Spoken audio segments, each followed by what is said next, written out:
All right, look at this create customer action.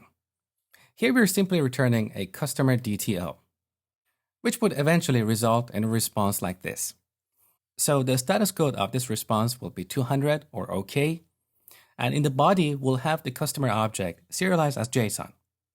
But in RESTful convention, when we create a resource, the status code should be 201 or created. So we need more control over the response returned from our action. And to make this happen, instead of returning customer DTO, we're going to return IHttpActionResult. This interface is similar to ActionResult we have in MVC framework.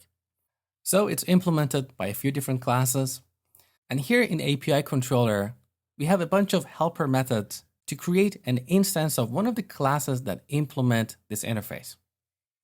Now here, if the model is not valid, instead of throwing an exception, we use the helper method bad request.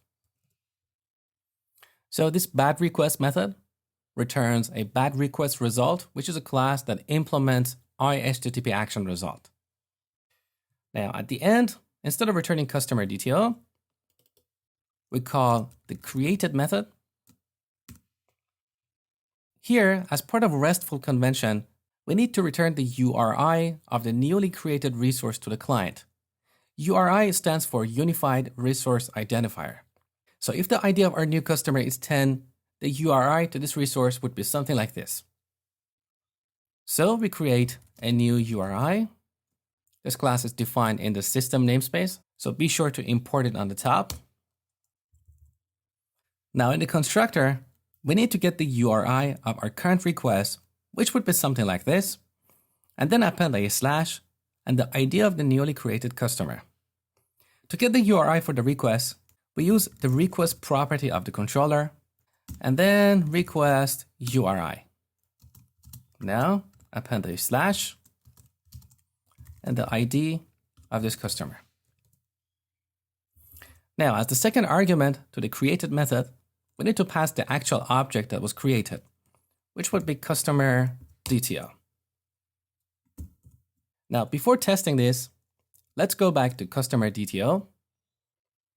We need to temporarily comment out this attribute. Otherwise, we're going to get an exception. Let me explain why. So let's take a look at its implementation. Look here. We're casting this object instance to customer. But if this attribute is applied on one of the properties of customer DTO, we're going to get an exception here. Now, ideally, we should have only one way to create a customer. Currently, we have two different endpoints.